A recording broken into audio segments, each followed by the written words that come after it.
शुरू अल्लाह के नाम से और करोड़ हाथ दुरूद व सलाम मोहम्मद अरबी सल्लल्लाहु अलैहि वसल्लम और उनकी आल पर। मैं हूं डॉक्टर रऊफ़ राना और आप देख रहे हैं मेरा यूट्यूब चैनल फार्मासिस्ट ऑनलाइन। अक्सर रूटीन प्रैक्टिस है कि हमारे यहाँ अक्सर लोग आते हैं जिनको यूरिनरी ट्रैक इन्फेक्शन होता है और वो कहते हैं कि जी हम क्रैनमैक्स का इस्तेमाल कर रहे हैं लेकिन फिर भी यूरिनरी ट्रैक इन्फेक्शन ख़त्म नहीं हो रहा।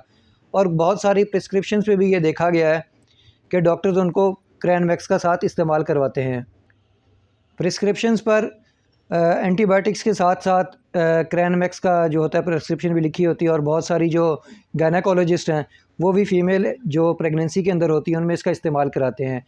आइए आज हम देखते हैं कि ये बताना ज़रूरी समझता हूँ कि इसका एक्चुअली रोल क्या है, ये कितना इसको प्रिवेंट करता है और कितना इसकी जो इन्फेक्शन हो जाता है तो इसकी ट्रीटमेंट में इसका क्या रोल है। यही तमाम सवालात हमारे आज की इस वीडियो का मौजू है।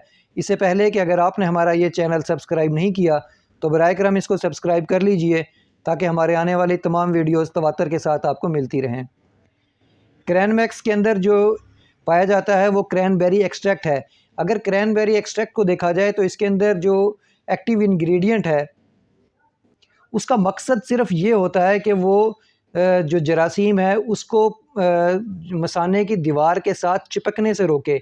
अगर आप इसके पैक पर भी नज़र डालें तो इसके अंदर इन्होंने क्रैनमैक्स प्रिवेंट द ट्रीट जो है prevent the urinary track infection, मतलब कि ये इसका एज सच इन्फेक्शन के अंदर रोल नहीं है, प्रिवेंशन के अंदर रोल है। इसके अंदर जो एक्टिव इंग्रेडिएंट है उसका मकसद सिर्फ ये है कि जो जरासीम है, जो माइक्रो ऑर्गेनिज्म है वो मसाने की दीवार के साथ चिपके ना। अगर वो चिपकेगा नहीं तो वहाँ से वो काज नहीं करेगा, इन्फेक्शन काज नहीं करेगा। लेकिन एक ऐसा शख्स जिसको इन्फेक्शन हो गया, अब इसमें क्रैनमैक्स का रोल ख़त्म हो गया है। हाँ, कुछ दो कंट्रोवर्शियल सी स्टडीज़ हैं जिसमें इसको हेल्पिंग ट्रीटमेंट के तौर पे दिया जा सकता है, लेकिन पहली ट्रीटमेंट इसकी एंटीबायोटिक्स है। अगर कोई सीवियर किस्म का होगा तो उसे 5 से 7 दिन की देंगे, एंटीबायोटिक्स देंगे। इसके अंदर ओरल फॉर्म भी हो सकती है और आईवी इंजेक्शंस भी हो सकते हैं। उसके साथ कुछ स्टडीज़ हैं जो ये कहती हैं कि अगर हेल्पिंग के तौर पे ये दे दिया जाए तो ये यूरिनरी जो ट्रैक के अंदर जलन वगैरह होती है उसको दूर किया जा सकता है। ये बात ठीक है कि इसके अंदर विटामिन ई होता है, विटामिन सी और विटामिन के की क्वांटिटी मौजूद होती है, लेकिन स्पेसिफिकली यूटीआई इन्फेक्शंस के अंदर इसका क्या रोल है? इसका प्रिवेंशन के अंदर ज़रूर रोल है कि ये प्रिवेंट करता है, ये बचाता है। ऐसी ख़वातीन जिनको बार बार यूटीआई का इन्फेक्शंस होता है उसमें इसकी प्रिवेंशन में इसका रोल ज़रूर है, लेकिन ट्रीटमेंट के अंदर इसका रोल नहीं है, क्योंकि जब इन्फेक्शन हो ही गया और इन्फेक्शन उसके साथ चिपक गया तो इन्फेक्शन हो गया। अब उसको मज़ीद क्या करेंगे? मज़ीद चिपकने से रोकने से उसकी जो ट्रीटमेंट होगी उस पर कोई असर नहीं पड़ेगा। अब उसका मकसद स्ट्रॉन्ग किस्म की एंटीबायोटिक देना पड़ेगी ताकि वो इकोलाई जो बैक्टीरिया है वो किल किया जा सके। अगर किसी बंदे को यूटीआई इन्फेक्शन हो गया है तो वो इसका क्रैनमैक्स का जो रोल है वो यही रखे कि इसके हेल्पिंग सपोर्टिव जो थेरेपी है वो हो सकती है, लेकिन साथ एक्टिव इसका जो है ना इस्तेमाल ज़रूर करना चाहिए।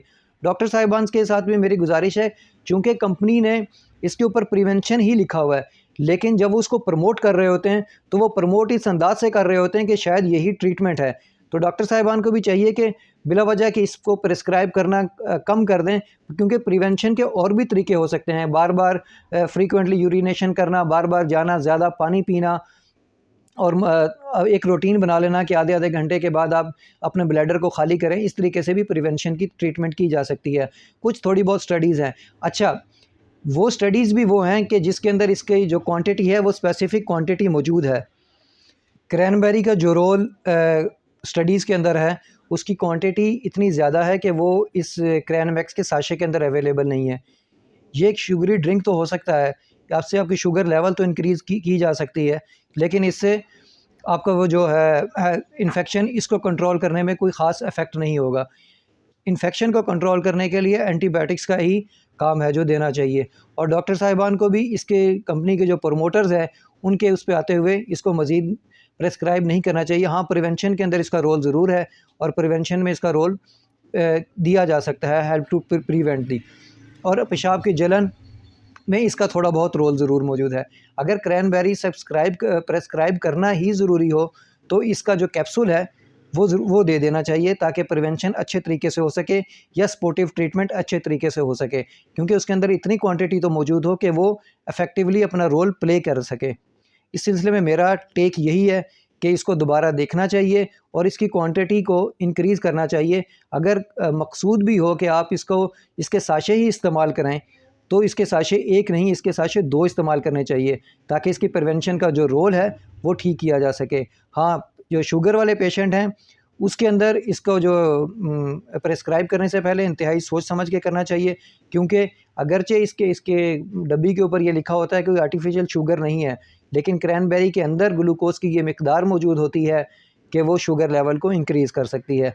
मुझे उम्मीद है कि मेरी ये वीडियो आपको पसंद आई होगी। अगर पसंद आई इसे लाइक और शेयर ज़रूर कीजिएगा। अल्लाह आपको और आपके तमाम अहल खाना को अच्छी सेहत वाली ज़िंदगी अता करे। अल्लाह हाफ़िज़।